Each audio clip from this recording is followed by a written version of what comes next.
Capítulo 13. O reinado de Jeoacás.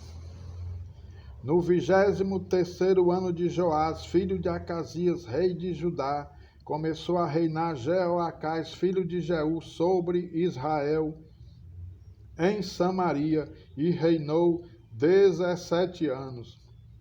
E fez o que era mal perante o Senhor, porque andou nos pecados de Jeroboão, filho de Nebate, que fez pecar Israel, não se apartou deles, pelo que se acendeu contra Israel a ira do Senhor, o qual os entregou nas mãos de Hazael, rei da Síria, e nas mãos de Ben-Hadad, filho de Hazael, todos aqueles dias.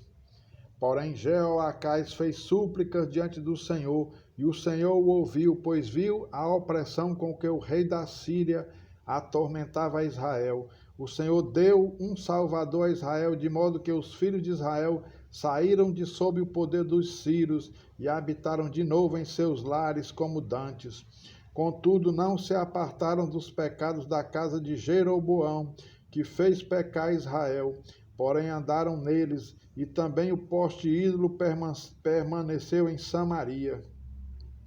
E foi o caso que não se deixaram a Jeoacás do exército, senão 50 cavaleiros, 10 carros e 10.000 homens de pé, porquanto o rei da Síria os havia destruído e feito como pó, trilhando-os.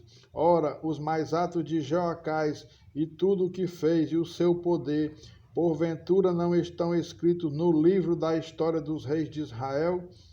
Jeoacás descansou com seus pais e o sepultaram em Samaria, e Jeoás, seu filho, reinou em seu lugar.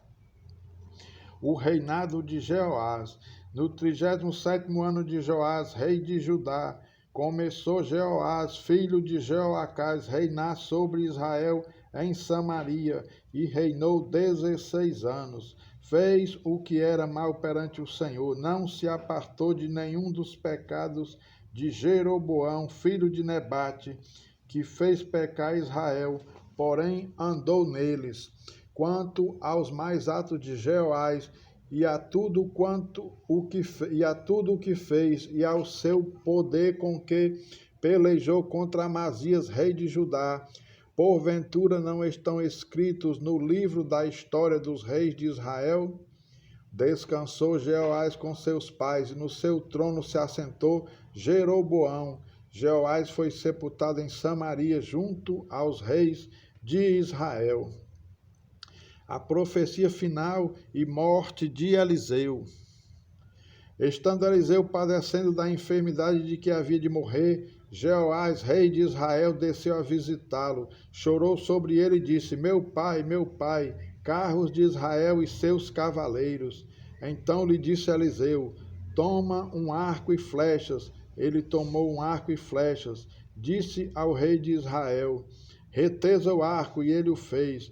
Então Eliseu pôs as mãos sobre as mãos do rei e disse: abre a janela para o oriente. Ele a abriu. Disse mais Eliseu: atira, e ele atirou. Prosseguiu: flecha da vitória do Senhor, flecha da vitória contra os sírios, porque ferirás os sírios em Afeca até os consumir. Disse ainda: toma as flechas. Ele as tomou. Então disse ao rei de Israel: atira contra a terra. Ele a feriu 3 vezes e cessou. Então o homem de Deus se indignou muito contra ele e disse: 5 ou 6 vezes a deverias ter ferido. Então ferirás os sírios até os consumir, porém agora só 3 vezes ferirás os sírios. Morreu Eliseu e o sepultaram. Ora, bandos dos moabitas costumavam invadir a terra à entrada do ano. Sucedeu que, enquanto alguns enterravam um homem, eis que viram um bando. Então lançaram o homem na sepultura de Eliseu. E logo que o cadáver tocou os ossos de Eliseu, reviveu o homem e se levantou sobre os pés.